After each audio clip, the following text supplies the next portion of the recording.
Good morning, boys and girls. So today, I guess it could be afternoon when you're watching this, but it's morning for me. We're reading chapter 7 in One Wintry Night, The Chosen People. So we're continuing the story of how we get from Adam and Eve to Jesus' birth. Abraham lived in a rich and beautiful city called Haran. He was one of the few people who still listened to God. One day he heard God's voice say, "Get out of your country to a land that I will show you. I will make you a great nation.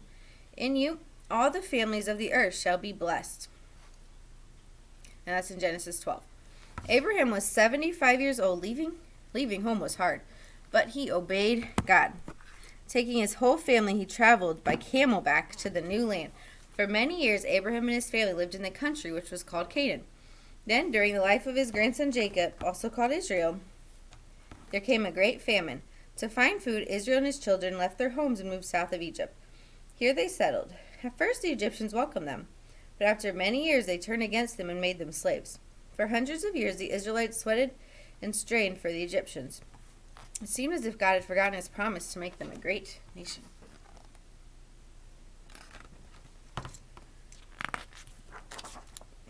Egypt was a rich nation. Its king, the Pharaoh, had more slaves and more gold than any other ruler. The Egyptians believed in many false gods and built huge temples for them. Many of the Israelite slaves began worshiping the idols of Egypt. All day the Israelites would slave in the mud pits, making bricks for the Egyptians.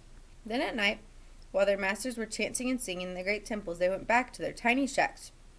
Those who still believed in the one true God prayed to him in whispers. God hears whispers just as well as shouts.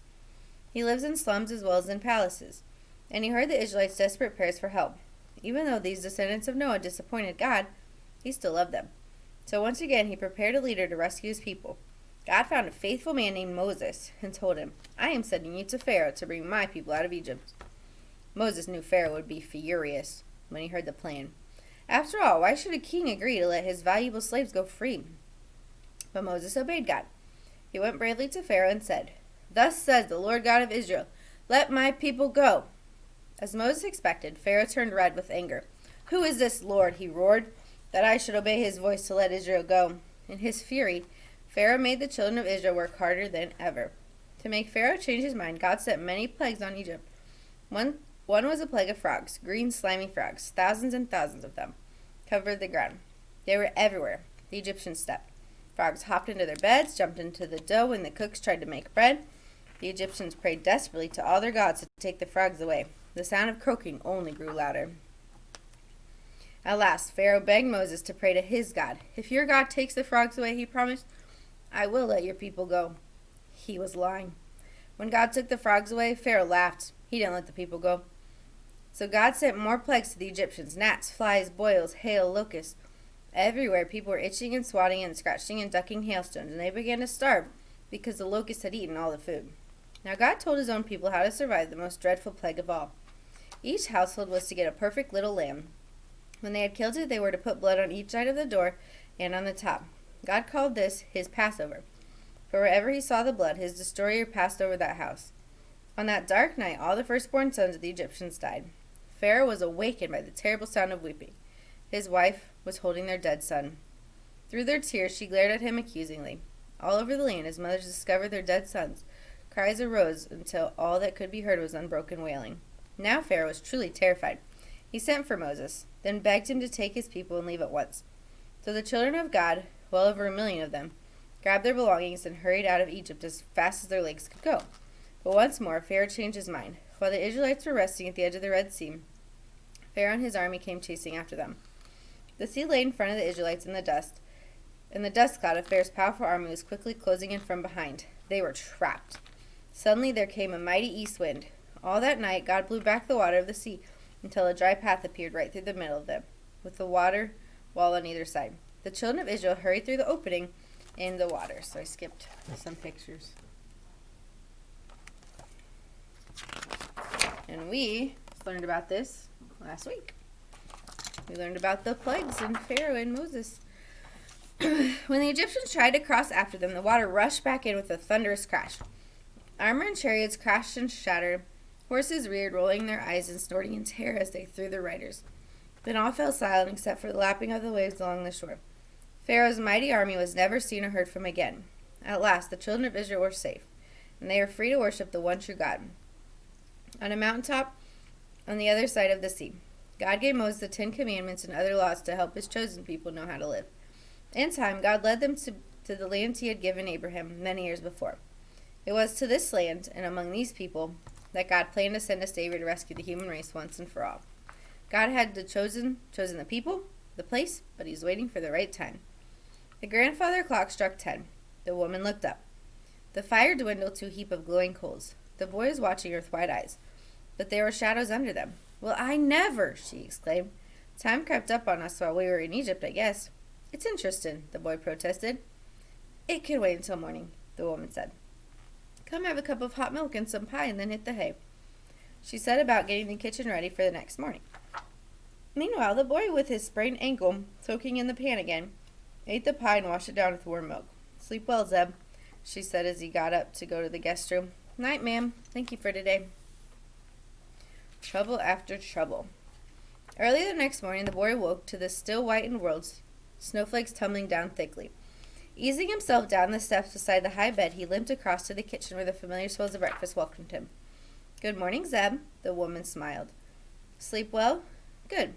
We're snowed in for another day. The weatherman says it's the worst storm in 10 years. "I don't mind," the boy grinned. "It's nice and warm in here." "I love a snowstorm." "Me too," the boy agreed. "When you're not too busy, maybe we can finish the Christmas story." "Good. I built the living room fire. When you're ready, you light it. Not much to do on a day like this, so we'll just have fun." "Now, where were we?" the woman asked as she joined him. The people had gotten out of Egypt to a land God had given them. God was waiting for something. "That's right," the woman replied. God had led his children to the land called Canaan. It was the same land God had given Abram hundreds of years before, but now wicked people lived there. They worshipped a false god, Baal, which led them to do foul, evil things. Once again, some of God's people left him and began worshipping Baal. To punish them, God let enemies conquer and carry away his children. Each time, they would be sorry for their disobedience and call on God to rescue them. And God would. But since their sorrow never lasted, they were punished over and over again. To help rescue the people when they strayed, God raised up leaders called judges. They were more like army generals than court judges. One famous for his strength was Samson. His greatest victory came after God's enemies had captured him and put out his eyes. One day, thousands gathered in a temple to worship their god Dagon. Thousands more were on the roof. They sent for Samson to make fun of him. When they finished, Samson braced himself between two central pillars. With a cry to God for strength, he pushed with all his might. Down came the roof, killing thousands of people, including blind Samson. So there's their depiction of that.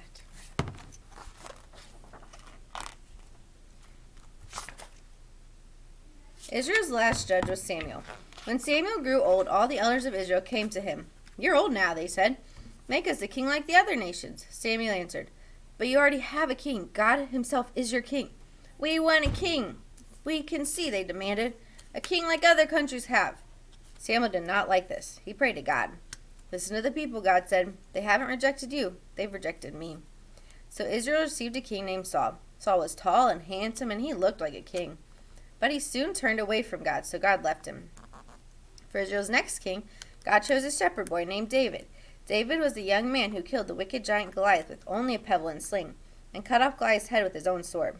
David also wrote many songs to God that the Bible called Psalms. God loved David in a very special way. The Bible calls him the man after God's own heart. When David died, his son Solomon became king. God loved Solomon too, and gave him great wisdom. But as Solomon grew older, he began to forget God. He even offered burnt sacrifices to false gods. Many of the Israelites followed his bad example, so there is a depiction of David and Goliath. Then God sent men called prophets to try to win back the hearts of his people. "If you don't turn from your evil ways," the prophet said, "God will let other nations conquer you." Many nations were eager to do just that. Because your Israelites had some of the best land, despite the prophet's warnings, God's children didn't obey, so he finally allowed them to be conquered. Their capital city, Jerusalem, was destroyed, and most of the people were taken away to be slaves in a place called Babylon. Everything looked hopeless for the Israelites. In God's eyes, however, there was still hope. For even in Babylon, a few people remembered God and prayed to him. One of these was a young nobleman named Daniel. He kept praying to God even when it was against the law. So they threw him into a den of hungry lions. Do you remember the surprise ending of that story? God shut the lions' mouths and they missed their dinner. Like Daniel, others remained faithful. God sent them a wonderful promise. The people who walked in darkness have seen a great light.